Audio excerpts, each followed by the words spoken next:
morning. Thank you so much for joining us on the morning of our first big day for the 12th Annual Wild and Scenic Film Festival. My name's Melinda Booth, and I'm the festival director, and I'm really pleased to be joined here by some amazing people to help kick off our film festival. I want to just tell you a little bit about the flow of how this press conference is going to go so you can know what to expect. We've got 5 wonderful people to my right who are going to be speaking for a few moments. I'm going to briefly introduce them so you know who they are now, and then they'll be coming up to the podium to give some remarks of their own. Once the remarks are concluded, I'll come back up and help facilitate a Q&A. We should have plenty of time for lots of questions and answers, and we're really excited about that portion of this event. We're joined today by Caleb Dardick, who's the Executive Director of the South Yuba River Citizens League, of which the Wild and Scenic Film Festival is a production. Debra Winger is joining us, who is an award-winning actress and a citizen activist who's here as the executive producer of a film that we're screening called Gasland 2 about fracking. Mark Reiner, the Wild and Scenic Film Festival producer, is joining us and has some really great information to share with you about the creative content of this year's festival. We have Michael Brown, who's joining us, who is on the jury this year of the Wild and Scenic Film Festival, but is also a 3-time Emmy award-winning filmmaker in his own right and has summited Everest 5 times and is doing a workshop for us here as well in our Activist Center. And we're joined by Wes Gillingham, who's the co-founder of Catskill Mountainkeeper, and he was a vegetable farmer out in New York until fracking impacted his life, and he's going to be speaking a little bit about his involvement with the fracking issue in New York. So again, thank you so much all for being here today. So like I said, this is our 12th annual Wild and Scenic Film Festival, and it's a program of the South Yuba River Citizens League, which is a river conservation organization based here in Nevada City, California. And we started this 12 years ago as a fundraiser for SYRCL, but it's so much more than that these days. It's an awareness builder about the environmental movement as a whole, and we really aim to use film to inspire activism. The festival started as a 2-night event here in Nevada City, and it's continued to grow over the years to what is now 4 nights and 2 full days of film. But not just film. 2 days of activist workshops. We have music. We have art. We have a street theater happening over on Commercial Street here in downtown that's going to be closed all weekend. There's something for everyone. So it's just continued to grow. Our theme this year is empowerment. And empowerment is a really important thing for us today with what we're talking about regarding fracking and Gasland 2. We're exploring some issues about energy. How are we going to continue to provide the amount of energy that we need for a population in this world that's continuing to grow exponentially? There's no easy answer, but some of the films that we're screening this weekend are going to help explore those topics and provide a lot of information and provoke thought.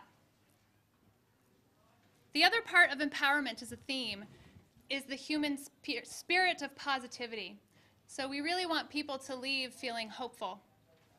It's important to us that you don't get too down. There's a lot of stuff out there that's happening that's really intense. These environmental issues, these public health issues, it's really hard sometimes to see how we're going to come through and see the light at the end of the tunnel. But we aim with what we have here to have you leave inspired as well. There is hope. There are things that we can do. There are a lot of people out there who are working really hard to make this planet a better place for all of us. And we're really happy to have the films to show you to help inspire that activism and hope. Very quickly, I'd like to acknowledge some of the national partners and sponsors that make this film festival possible. This weekend is just the kickoff of what is an international tour for the Wild and Scenic Fest. We have 4 days here, and then we hit the road in February. We're at over 100 locations nationwide, and that's because of the support from our sponsors. AJA is a founding sponsor for the tech side of what we do here. They're a Grass Valley-based company, and they've been with us from the beginning. Patagonia is a wonderful supporter of what we do and truly, truly is a big part of this festival happening. I'd like to also mention Cliff Bar, Sierra Nevada Brewing Company, Mother Jones Magazine, Clean Canteen, and Orion Magazine for believing in what we do and helping be a part of it so that we can have this here for you this weekend and throughout the year. So thank you so much to them. I'd like to introduce now Caleb Dardick, the Executive Director of the South Yuba River Citizens League.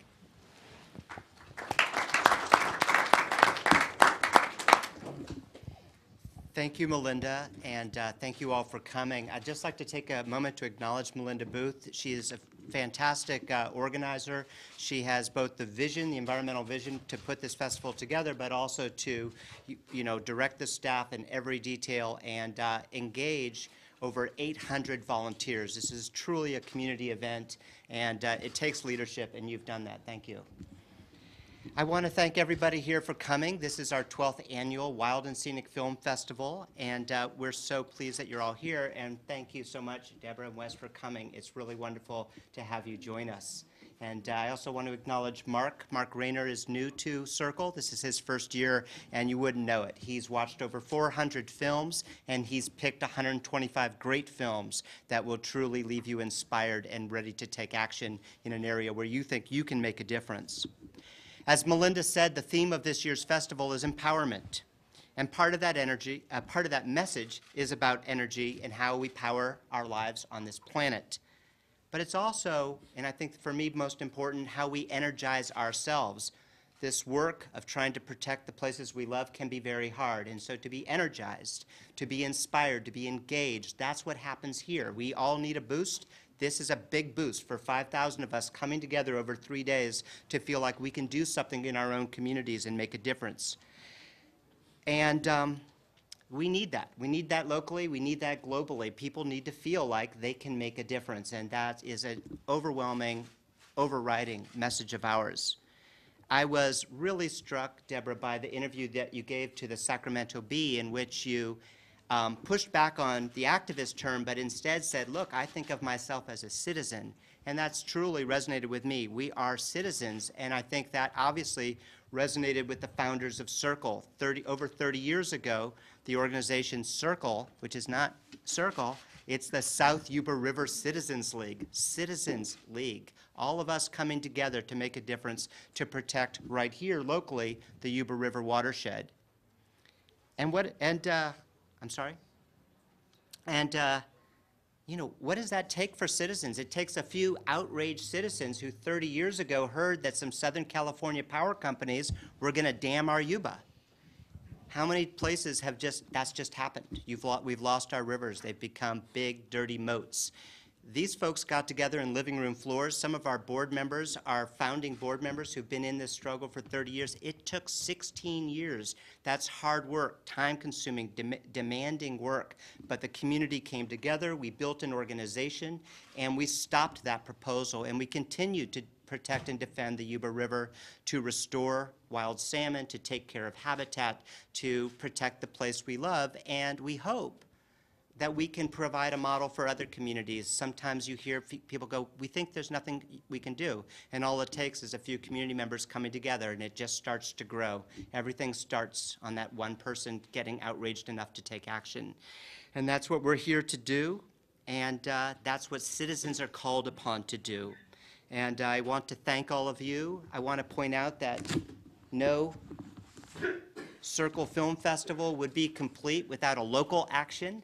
And we're going to put pressure on two groups, our local elected officials, who are going to be entertaining a proposal to reopen a gold mine on the San Juan Ridge. This has potentially very negative impacts for the watershed. We want the local county board of supervisors to know, while they're studying the environmental reports, that we as a community are paying attention, and we are very concerned, and this is not abstract. We know what happened in 1995 when the mine failed and flooded out the mine and scoured the creeks, destroyed habitat, and dumped polluted water into the Yuba. So we're not going to be fooled with the message of the technology is better this time. We're going to be demanding quite a bit. And so fill out this card and let people know that water is more precious than gold, and we're going to keep them on notice. Similarly, on the national level, we have this card, and I encourage you to take a look at it. It says, pay no attention to the dam behind the curtain. The U.S. government owns Engelbright Dam, which its own fish scientists say is leading to the extinction of wild salmon, and we need Congress to take action. This postcard calls on U.S. Senators Barbara Boxer and Dianne Feinstein to take the very first steps and appropriate money and tell the U.S. Army Corps they need to study fish passage. We need information about what's feasible, and we need to start doing the right thing. So there's an opportunity for you to take action during this festival. And again, thank you for supporting SYRCL, and thank you for supporting the Wild and Scenic Film Festival. And again, thank you so much for coming, Deborah and Wes. We really appreciate it. Thanks, Caleb.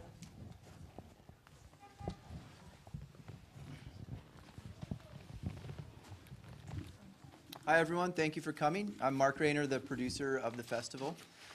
We're here on the eve of a festival that represents a lot of hard work, a lot of time and energy by a lot of people, locally and all over the planet, really.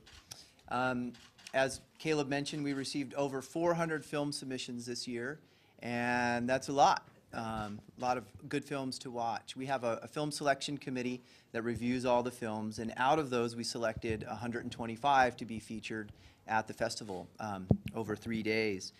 And the films range in their topics. Some are adventure films, some are about the environment in one way or another. We have films on the ocean, farming, we have indigenous peoples films, some great ski films, kayaking, fly fishing. There's something in there really for everybody.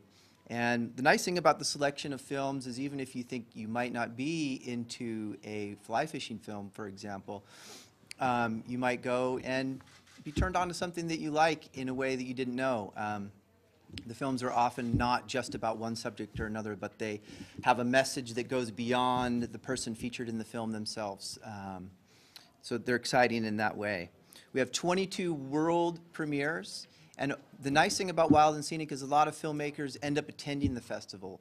So they're in town, they're walking around, you have an opportunity to meet these people and interact with them. And in a lot of cases, that's where some of the next projects begin. You know, just meeting on the streets and talking about one way that you're inspired by something you've seen, and these next projects come from that. The shorts are everything from 1 minute to 80 minutes long in terms of length. And a big part of the festival goes beyond just the films. It's a lot about the special guests who are doing some workshops, who are musicians that are involved.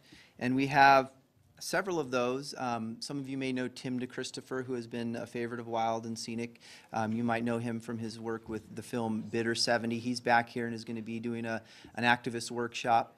Also, John Trudell, who's the former chairman of the American Indian Movement, will be here and speaking Saturday night.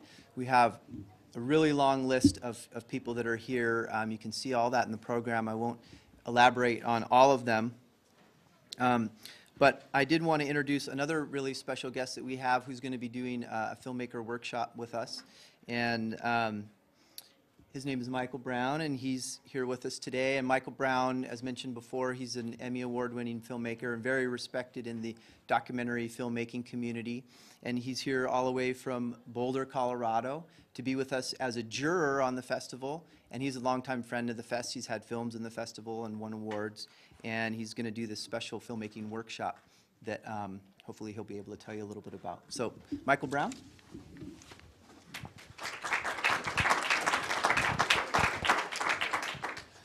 Thanks, Mark. It is such a privilege to be here as part of the jury, and thinking about the films that we were able to see over the last few weeks. As a filmmaker, I was really very impressed with the quality of the films. One of my big passions is teaching filmmaking, and I have workshops in other festivals and a film school. And these films, like the level has gone up so much. So normally when you think about documentary, you might have a groan, but in this case, you're going to be entertained and frankly blown away. I've learned so much and it changed my mind about so many things. It's really a huge thing. And as a filmmaker also, the filmmakers who come to the festival, there's something really special about film festivals, and that is that as a filmmaker, when you have your film, you may not be able to connect with your audience until you're here. And this is a chance, and it's such a great chance to be in the same room, to feel the energy in the audience, in the auditorium, as you all watch your film together, and you know whether you got it right. And in this case, wow, I mean, it's, I never thought I could change my mind about subjects. I never thought that I could be blown away the way that I was by these films, and just super impressed with the job that you guys did, Mark and Melinda and everybody at the festival, in finding these films and bringing them to light.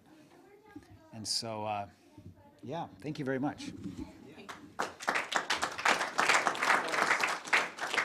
I'll just sneak back up here real quick, and I would like to introduce Wes Gillingham, who's going to come up and talk a little bit about Catskill Mountainkeeper and his involvement with fracking. Thanks, Wes. Everybody's been coming up here and thanking people for coming. I want to come up here and thank everyone for me having the opportunity to come here. This is a really exciting film festival. 2 days ago, I was in Albany at a rally with 2,000 activists screaming, "Ban fracking now," and chanting and drumming. Mohawk drummers were there. There was this mayhem outside of the State of the State address, and I happened to say something. This is pretty funny, but tomorrow I'm in a plane all day and going to a film festival. And I said the Wild, and they're like, "That's one of the best film festivals in the country." And so I'm really excited to be here, and I'm really excited to be here because of this empowerment theme that's here. And how organizations like the South Yuba River Citizens League has pulled people together and create this mix of entertainment, enjoyment, and activism, and putting it together. I experienced 6.5 years ago when all of a sudden the gas industry was taking out leases in the western part of Sullivan County along the Delaware River in New York, one of the longest undammed river in the eastern half of the United States. But it was about to get fracked by Chesapeake, Exxon, XTO. And I started talking about doing forums, trying to tell people about the problems with drilling. And I was getting all this advice from standard environmental organizations and PR people, whatever. Don't sound like a NIMBY. But it never made any sense to me.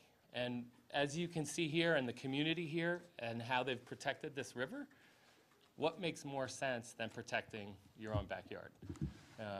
Not in my backyard has this sound that it's really, it should be a cry to action. And the other advice I got was don't mention earthquakes, and don't mention the radioactive norms, normally occurring radioactive material coming back up, and don't mention that yet. You'll sound too radical. You'll sound like an extremist. And I would sit around thinking, sounds like an extremist. Okay, they're taking 5 to 8 million gallons of clean water, mixing it with thousands and thousands of pounds of toxic chemicals, pumping it down into the ground with enough pressure to break up the rock 8,000 feet under the ground, and I'm an extremist? And that's the other thing that's exciting about this empowerment theme and the films that are here. Gasland 2, which if you ever think that just sit back and let the agencies take care of you, that's not the case. Watch Gasland 2 and you'll realize that you need to take action. We need to hold those people's feet to the fire. We need to make change in government and in the agencies to protect ourselves. These other films, The Price of Sand, fracking is not just the well. It's the truck traffic. It's the impact to the community. It's the price of sand, the frac sand. They have to mix the sand into the chemicals and pump it down into the ground to hold the pores in that rock open. That's trashing Iowa, Wisconsin, Minnesota, places in eastern Arizona. There's 32 states in this country where fracking is happening right now. This isn't not in my backyard. It's almost in everybody's backyard. And if the fracking itself isn't in your backyard, the pipelines, the compressor stations, and the air pollution are. And I should probably stop because I could just keep rolling around this stuff. Because I know you really want to talk to the next person, and I will do that. So thank you very much. Thank you so much. So in the spirit of being flexible, I'm really excited. We've actually been joined by another one of our special guests that we weren't sure was going to be able to make it, and I'd love to introduce Tim DeChristopher to you all sitting over here. And if you would like to come up, I can and say a few words, that would be great. He's the founder of Peaceful Uprising, a climate justice action organization. He's a friend of the Wild and Scenic Film Festival. He is an oil and gas activist. He's currently at Harvard and Divinity School, and he's going to be presenting a workshop here at the festival on music and activism. Tim DeChristopher. Thank you. Thank you. Yeah, it's great to be back in town. I've missed the past 2 festivals because I had obligations that I could not get out of. But I was here for 3 years before that, and I've enjoyed every one. And you know, part of the reason that my story became as big as it did, and part of the reason that it spread to the level that it did, is actually because of Wild and Scenic. This is why the film Bitter 70 happened, because the folks at Wild and Scenic reached out to me just a couple weeks after I disrupted an oil and gas auction in December of 2008 and said, hey, we've got this festival next week, and we think you'd fit perfectly. Can you come out and share your story and meet some people, and we'll find a place for you here. And so I did, sort of at the last minute, and that's where I met George and Beth Gage here in 2009, and then started working with them, and we made Bitter 70 together, and that's really spread my story around the country to a whole different audience, and has been a great platform for me as an activist to work with. And so I came back several years after that. I know the film Bitter 70 has been here the last couple of years, and so this year I'm just here to share some of the nicer reflections from my time, and the power of music that we witnessed with Peaceful Uprising and all the organizing that happened around my trial, and how important that was.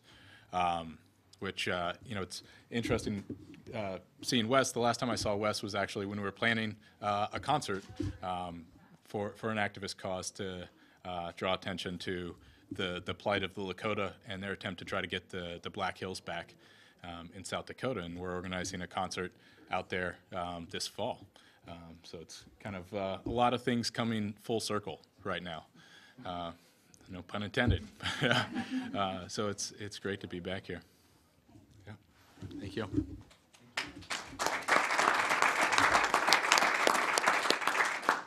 And our final speaker before we do break for Q&A, I'd like to introduce to you an award-winning actress and active citizen in her community, Debra Winger. Thanks. I have no prepared statement, which my family will tell you will not stop me from talking. I like, you know, playing cleanup ball because everything that I would have said has been said. It's great to be here. I think this is, for me, the hope of the future of film festivals, that they become specialized once again, not bought and sold by the studios, and that we get to see real films made by real people and not too much commercialism, but the people supporting the festival that actually have something to do with our lives.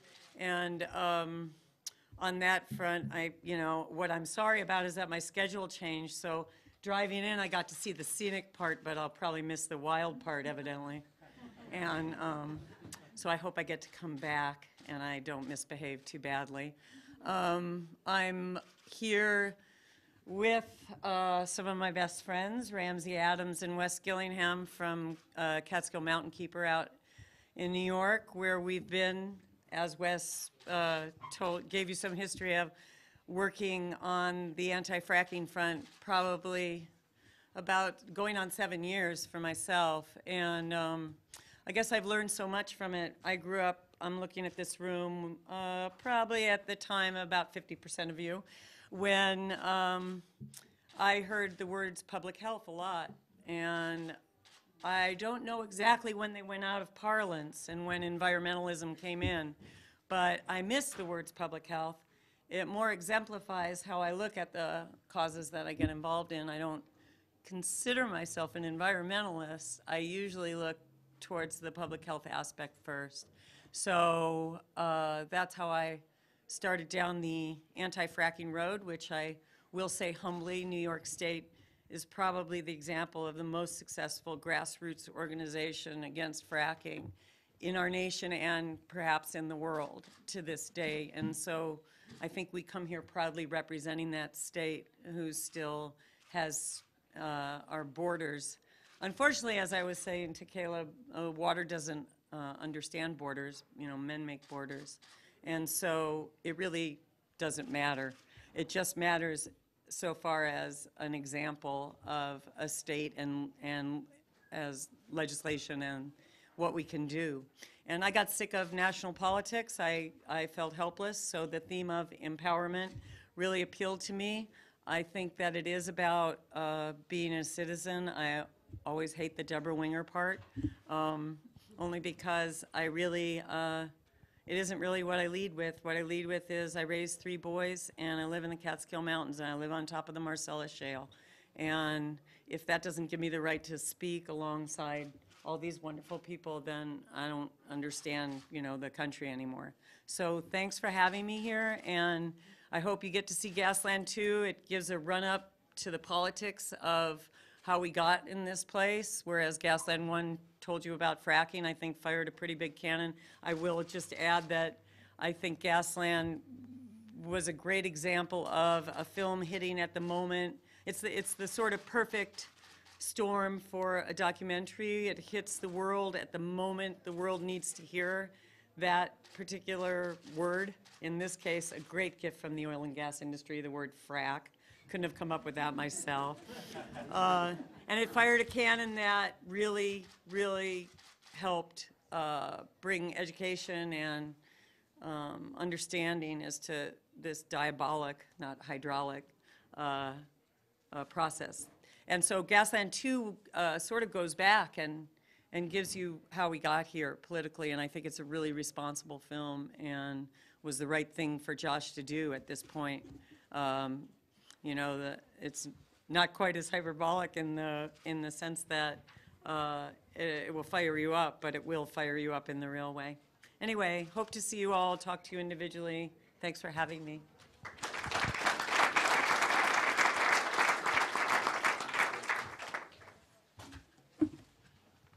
Thank you all for being here, not just at the festival, but for taking time on your Friday morning to come join us for this press conference and sharing some really inspirational words. I think that was a great way to kick off the weekend. I know I'm excited to get out there and do it, but I know there's probably some questions out there in the audience. So if you have questions, please raise your hand. I'll call on you, and we can go from there. Who wants to start? Oh, a shy audience. Yes, Rita.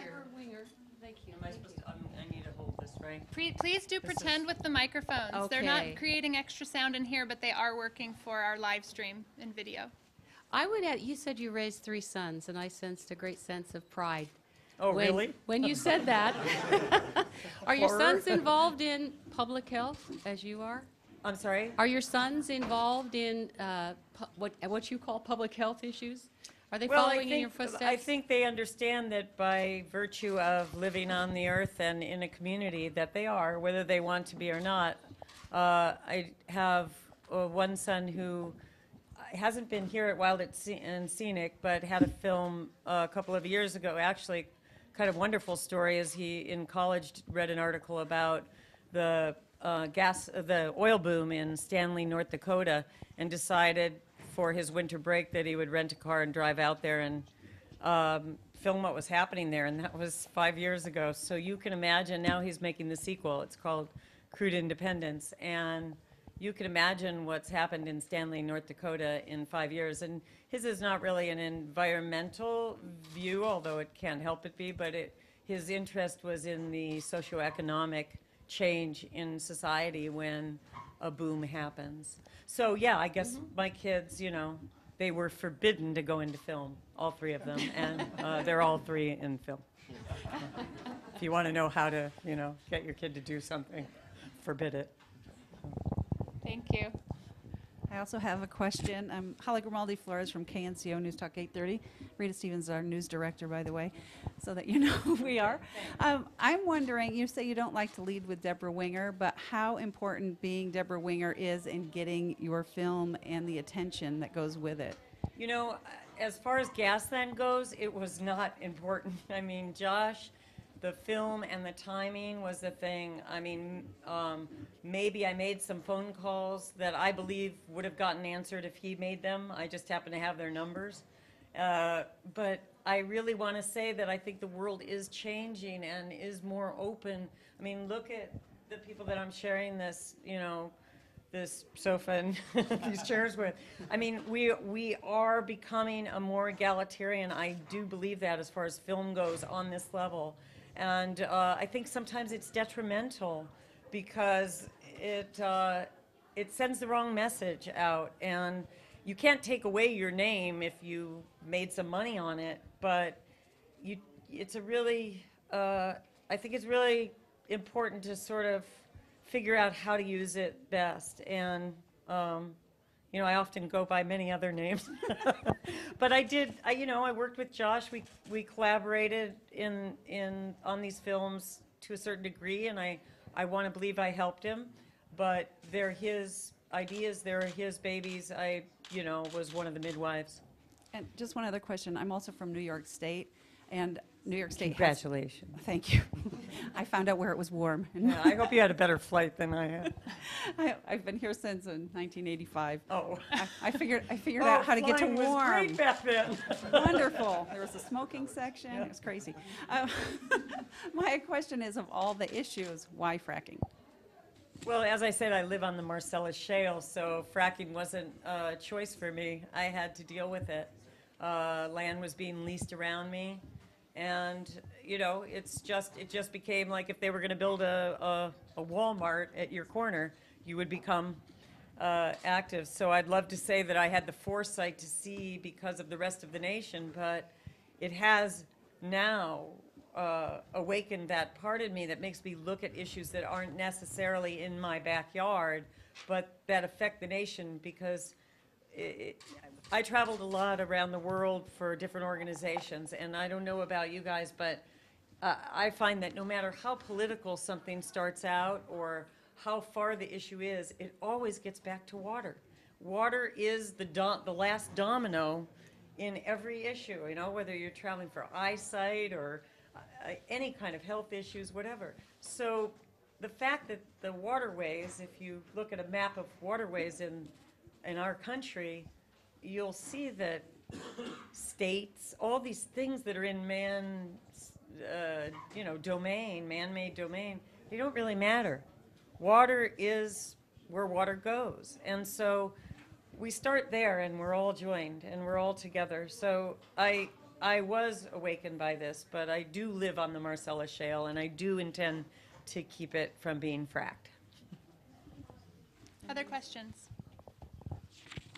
Anthony Barstow at the Union. Hi. Wes and Tim, we've got the Monterey Shale that's just been discovered here in California, and there's a lot of concern over that and what that's going to do. How would you recommend people go about getting involved with that? What would you recommend to get involved if you want to prevent it, if you want to support it? How do people get involved, or what would your recommendation be for that? So I apologize because I don't have the websites and the specific organizations functioning in California in the top of my head. There's a lot of coalition work that's starting to happen right now, but people really need to pay attention to this issue, and there will be a Californians Against Fracking that will be getting formed, and there's a Food and Water Watch website, and there's a whole host of Credo, there's a whole host of California organizations starting to work on this. There's actually going to be a petition delivery in Sacramento on Tuesday, so keep your eyes open for that and to connect into this issue. But it's a huge part of the national politics on fracking, looking at what happens in California the same way that people are looking, will New York succeed against the multinational industry? When one thing I have these conversations with people about the national picture, and one thing that always comes up, California has such a long history with the energy issue. They're so embedded, and it's going to be really difficult in California versus what happened in New York. But I also, the first thing that pops into my head is California has a really long history of environmental activism that's unparalleled in other places. So you're talking about a clash of titans here. We just really need to mobilize against them. And it doesn't matter that Chevron has their headquarters here in California. They're going to pay for that in the long run, I think. Thank you. Any other questions? Well, I wanted to see what Tim had. Oh, sorry, excuse me. Yeah, Wes was saying earlier about all the good advice that he rejected. And most of that advice that he was rejecting, which then became successful in his rejection of it, that advice was coming from activists that were more experienced than he was. And he rejected that advice and found his own way to do it, and really spoke from his own truth. And that's where part of his power comes from. And I've seen the similar kind of experience. I bet that I've probably rejected more good advice than Wes has. I have you both beat just in general, but you know, and I think the other thing that will be necessary in the struggle here against fracking is people stepping outside of the established groups that are already fighting those battles. You know, we will need people experimenting and being creative and trying their own ways of doing things, whether that's creating new groups, acting as individuals, or just autonomous organizations.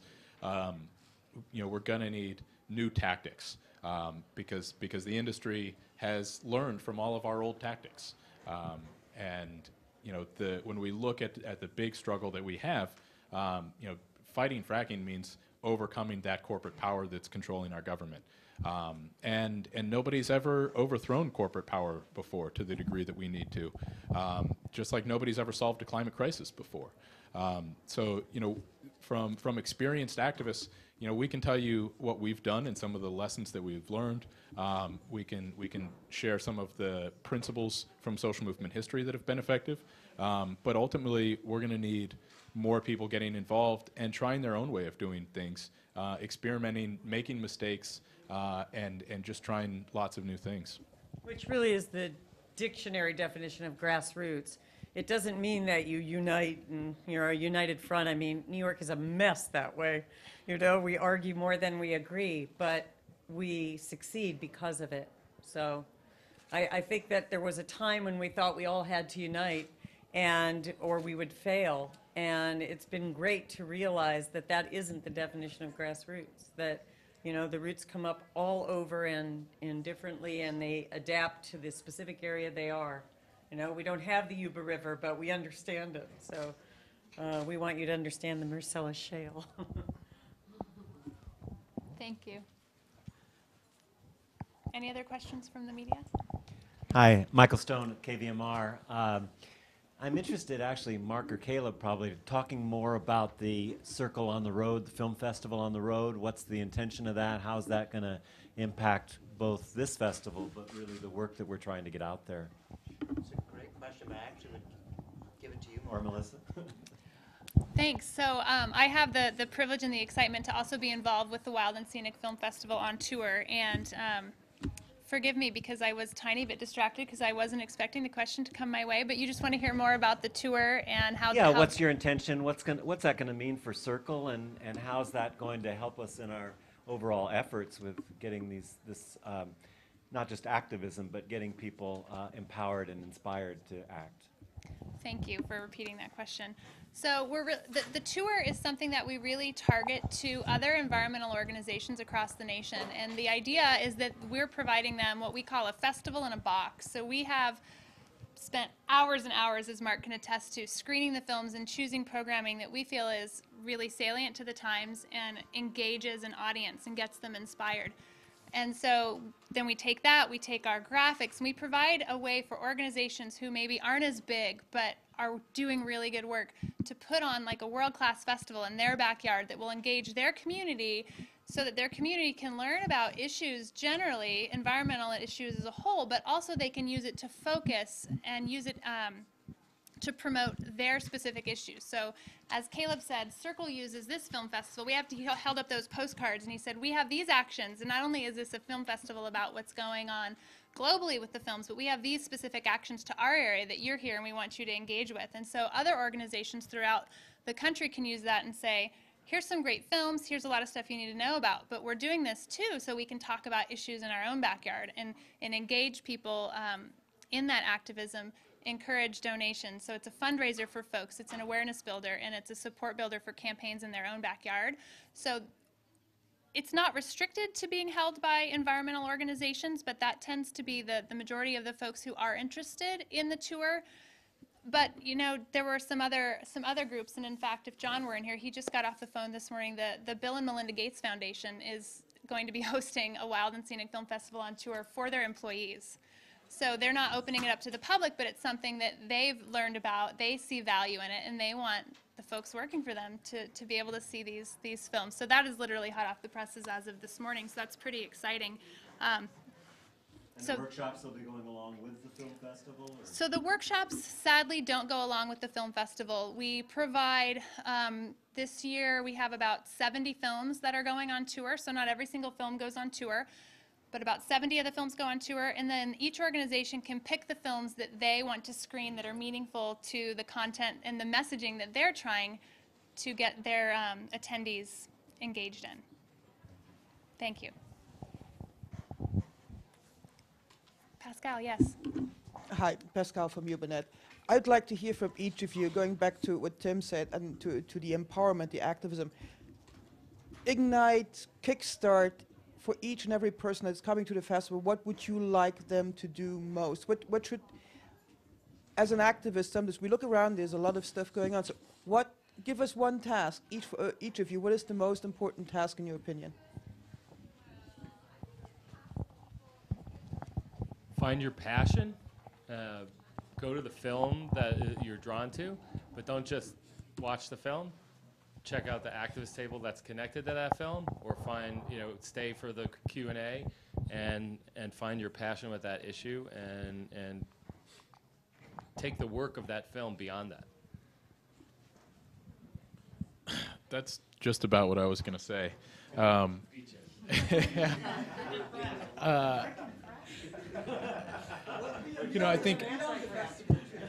think, once you get involved with the issue that you're most passionate about, one of the things that I always say to activists is carry it all the way through, keep pushing it as far as it'll go, and then when you find a roadblock there, work on getting through that roadblock and taking down that roadblock, and then connecting it with other issues.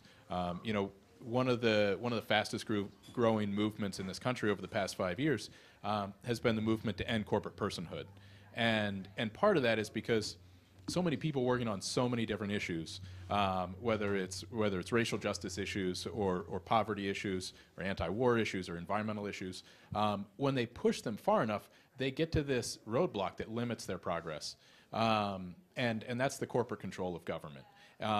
And so a lot of folks coming from a lot of different issues have now gotten to this realization that removing corporate control of government is the key to actually making progress on a lot of these issues. And so then that unites a lot of these issues where everybody's coming at it with their individual passion or their individual experience that brought them into it. But they're all finding that they're interconnected. And that they can work together on a larger scale as well. So I would take off of what Wes said of keep pushing on your passion and find the ways that it's interconnected with other struggles for justice. I would use an analogy that you might be in rock climbing that's dear to people's hearts here, and that is that when you get your rope stuck, you might decide to pull it in various directions. And so in order to get the rope unstuck, and in this case, it's in these issues that we're so passionate about, is try another direction. And to me, that means understand the other side. Know your enemy. Find out what they're thinking. Try to come from it from their perspective. Because once you start to gather that perspective, you start to gain some compassion, and then you're able to talk reasonably with people. Because I think that's what I'm concerned about is the alarm and the yelling might be losing us ground at a very critical time. And so we kind of need to come together on some of these things and take care as citizens, because we're all citizens, including the people that are fracking. And as much as I might hate them for what they do, I still think there are people out there, and we need to somehow connect with them in order to change their minds. Well, thinking about the festival and what I would hope people would take from and feel while they're here is, I think it'd be really hard for anyone to attend a film session or any of the special workshops and not be inspired in one way, slightly or in huge ways. And I think that there's a couple tragedies in life, and one is inspiration without action, and the other is action without inspiration.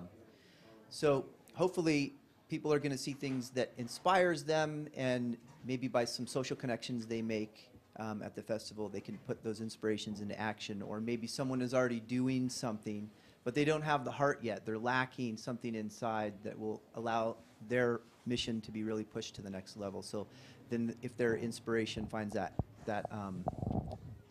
action, that's what I hope for the festival.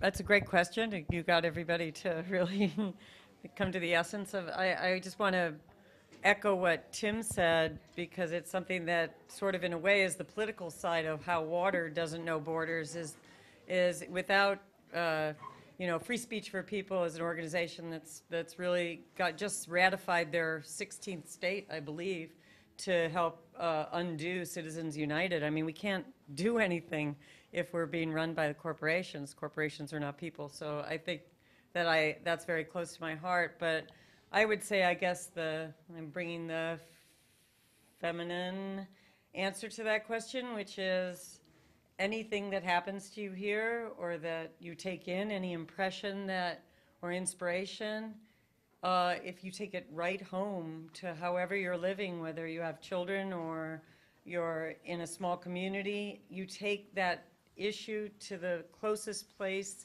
when you wake up in the morning, whether it's your kid's school and start a new area of study at their school. That's how it works, is to get as small as you can. That's the meta picture. It ends up happening because of that. So that's what I would say, is just take it home and do something right there about what you felt here. Yeah, thank you for the question.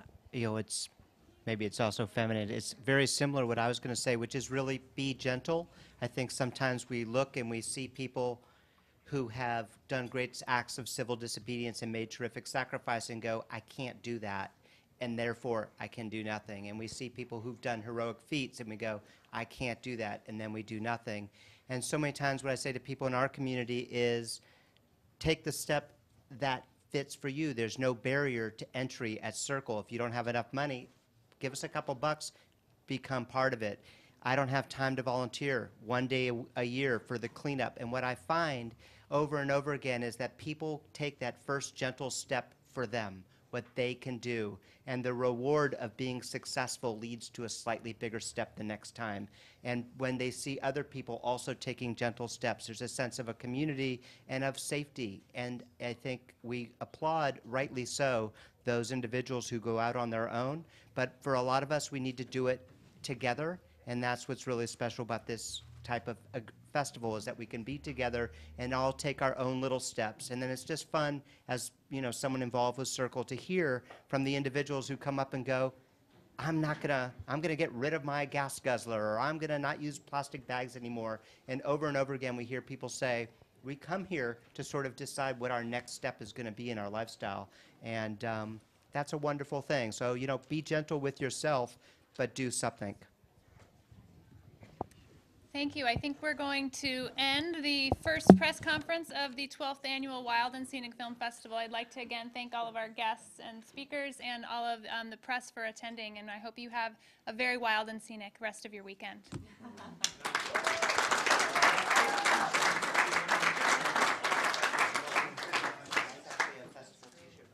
Oh, I love that t-shirt. If the press don't know, we do have a reception.